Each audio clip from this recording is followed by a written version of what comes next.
In a time of plague, Prince Prospero sought to escape death with a masquerade of splendor, but the Red Death always finds a way in.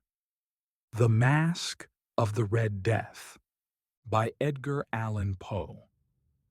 The Red Death had long devastated the country. No pestilence had ever been so fatal or so hideous.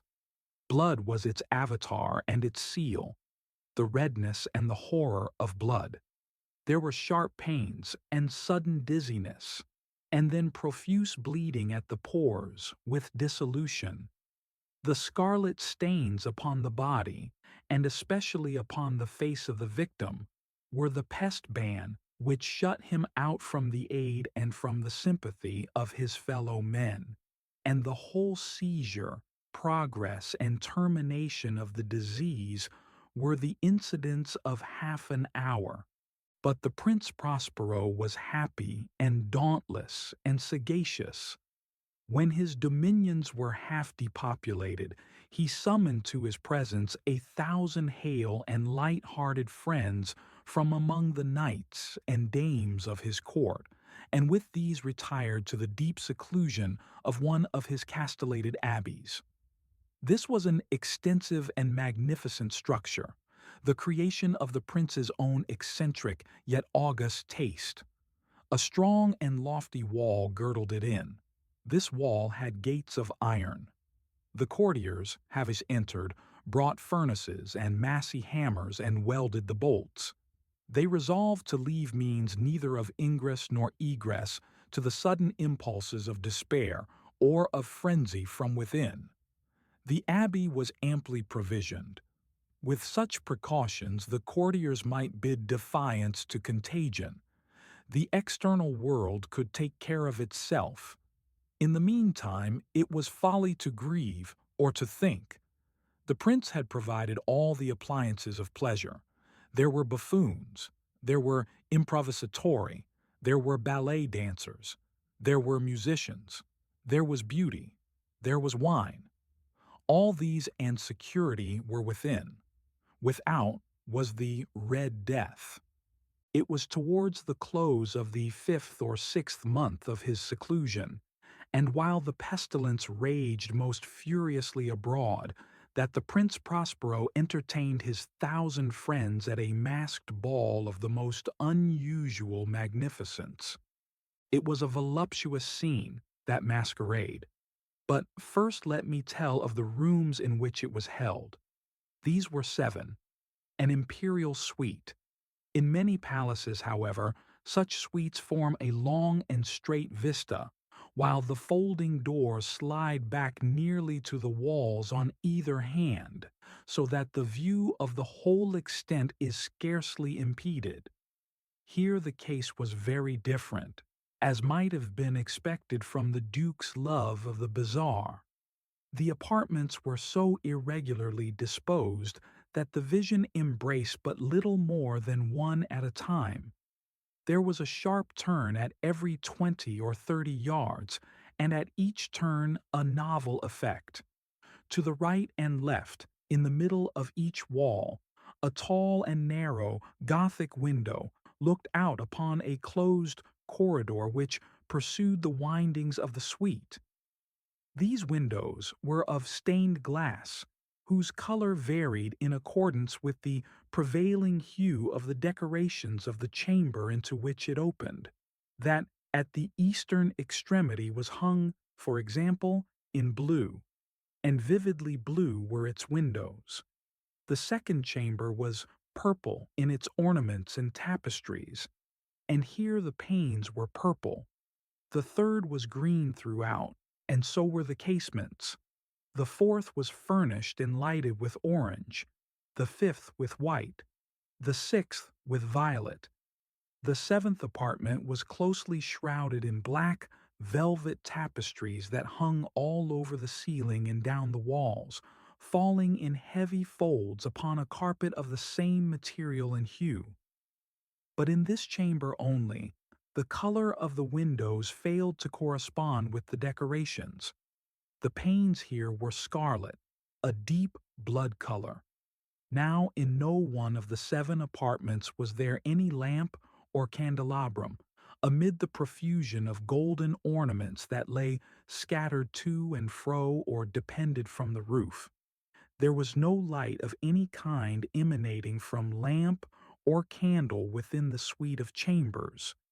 But in the corridors that followed the suite, there stood opposite to each window a heavy tripod bearing a brazier of fire that projected its rays through the tinted glass, and so glaringly illumined the room. And thus were produced a multitude of gaudy and fantastic appearances. But in the western or black chamber, the effect of the firelight that streamed upon the dark hangings through the blood-tinted panes was ghastly in the extreme, and produced so wild a look upon the countenances of those who entered that there were few of the company bold enough to set foot within its precincts at all.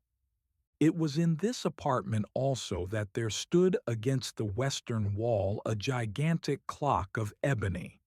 Its pendulum swung to and fro with a dull, heavy, monotonous clang, and when the minute hand made the circuit of the face and the hour was to be stricken, there came from the brazen lungs of the clock a sound which was clear and loud and deep and exceedingly musical, but of so peculiar a note and emphasis that, at each lapse of an hour, the musicians of the orchestra were constrained to pause momentarily in their performance, to hearken to the sound, and thus the waltzers, perforce, ceased their evolutions, and there was a brief disconcert of the whole gay company. And, while the chimes of the clock yet rang, it was observed that the giddiest grew pale, and the more aged and sedate passed their hands over their brows as if in confused reverie or meditation. But when the echoes had fully ceased, a light laughter at once pervaded the assembly. The musicians looked at each other and smiled as if at their own nervousness and folly, and made whispering vows, each to the other, that the next chiming of the clock should produce in them no similar emotion. And then, after the lapse of 60 minutes, which embraced 3,600 seconds of the time that flies, there came yet another chiming of the clock, and then were the same disconcert and tremulousness and meditation as before. But in spite of these things, it was a gay and magnificent revel. The tastes of the Duke were peculiar. He had a fine eye for colors and effects. He disregarded the decorum of mere fashion. His plans were bold and fiery, and his conceptions glowed with barbaric luster. There are some who would have thought him mad. His followers felt that he was not. It was necessary to hear and see and touch him to be sure that he was not. He had directed, in great part, the movable embellishments of the 7 chambers upon occasion of this great fete, and it was his own guiding taste which had given character to the masqueraders. Be sure they were grotesque. There were much glare and glitter and piquancy and phantasm, much of what has been since seen in Hernani. There were arabesque figures with unsuited limbs and appointments.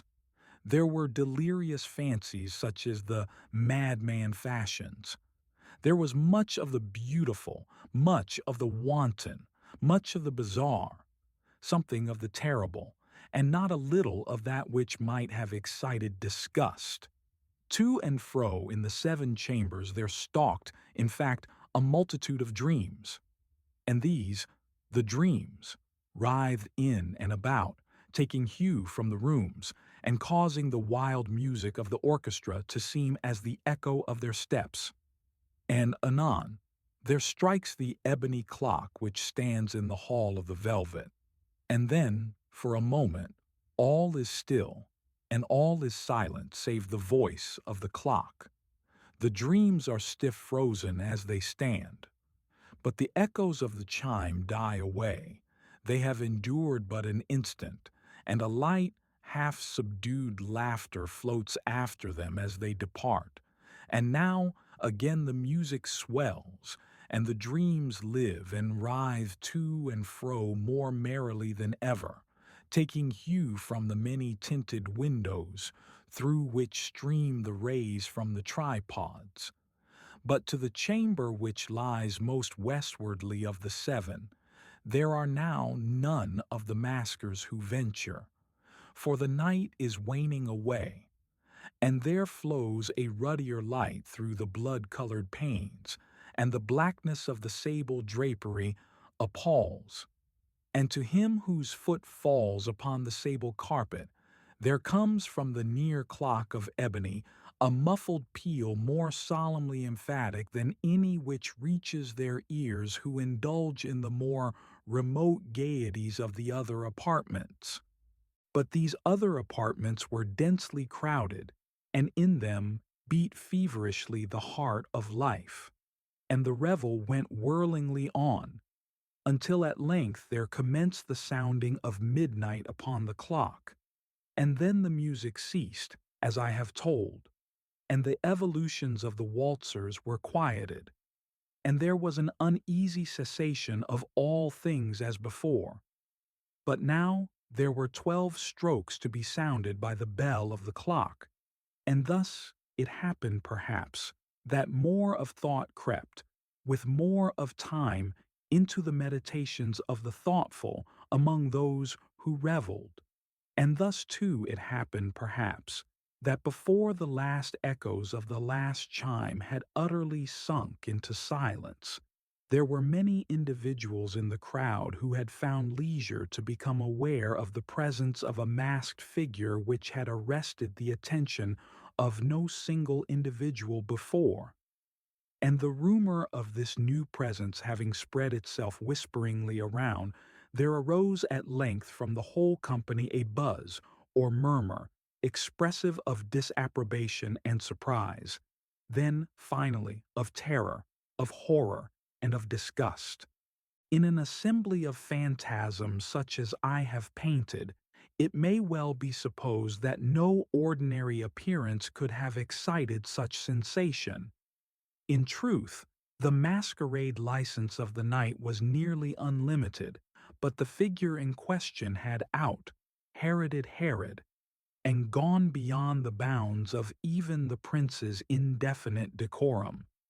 There are chords in the hearts of the most reckless which cannot be touched without emotion. Even with the utterly lost, to whom life and death are equally jests, there are matters of which no jest can be made. The whole company, indeed, seemed now deeply to feel that in the costume and bearing of the stranger neither wit nor propriety existed.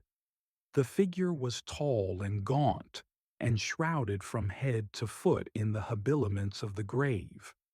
The mask which concealed the visage was made so nearly to resemble the countenance of a stiffened corpse that the closest scrutiny must have had difficulty in detecting the cheat. And yet all this might have been endured if not approved by the mad revellers around. But the mummer had gone so far as to assume the type of the Red Death. His vesture was dabbled in blood, and his broad brow, with all the features of the face, was besprinkled with the scarlet horror. When the eyes of Prince Prospero fell upon this spectral image, which with a slow and solemn movement, as if more fully to sustain its rôle, stalked to and fro among the waltzers, he was seen to be convulsed, in the first moment with a strong shudder, either of terror or distaste, but in the next his brow reddened with rage. "Who dares," he demanded hoarsely of the courtiers who stood near him, "who dares insult us with this blasphemous mockery? Seize him and unmask him, that we may know whom we have to hang at sunrise from the battlements." It was in the eastern or blue chamber, in which stood the Prince Prospero as he uttered these words. They rang throughout the 7 rooms, loudly and clearly, for the prince was a bold and robust man, and the music had become hushed at the waving of his hand. It was in the blue room where stood the prince, with a group of pale courtiers by his side. At first, as he spoke, there was a slight rushing movement of this group in the direction of the intruder, who at the moment was also near at hand, and now, with deliberate and stately step, made closer approach to the speaker. But from a certain nameless awe with which the mad assumptions of the mummer had inspired the whole party, there were found none who put forth hand to seize him, so that, unimpeded, he passed within a yard of the prince's person, and, while the vast assembly, as if with one impulse, shrank from the centers of the rooms to the walls, he made his way uninterruptedly, but with the same solemn and measured step which had distinguished him from the first, through the blue chamber to the purple, through the purple to the green, through the green to the orange, through this again to the white, and even thence to the violet, ere a decided movement had been made to arrest him. It was then, however, that the Prince Prospero, maddening with rage and the shame of his own momentary cowardice, rushed hurriedly through the 6 chambers, while none followed him on account of a deadly terror that had seized upon all. He bore aloft a drawn dagger, and had approached, in rapid impetuosity, to within 3 or 4 feet of the retreating figure, when the latter, having attained the extremity of the velvet apartment, turned suddenly and confronted his pursuer. There was a sharp cry, and the dagger dropped gleaming upon the sable carpet, upon which instantly afterwards fell prostrate in death the Prince Prospero. Then, summoning the wild courage of despair, a throng of the revelers at once threw themselves into the black apartment, and, seizing the mummer, whose tall figure stood erect and motionless within the shadow of the ebony clock, gasped in unutterable horror at finding the grave, cerements, and corpse-like mask, which they handled with so violent a rudeness, untenanted by any tangible form. And now was acknowledged the presence of the Red Death. He had come like a thief in the night, and one by one dropped the revelers in the blood-bedewed halls of their revel, and died each in the despairing posture of his fall. And the life of the ebony clock went out with that of the last of the gay, and the flames of the tripods expired, and darkness and decay and the Red Death held illimitable dominion over all. You have heard the whispers, but the darkness is never silent. Return again, and let the shadows find you. Subscribe, if you dare,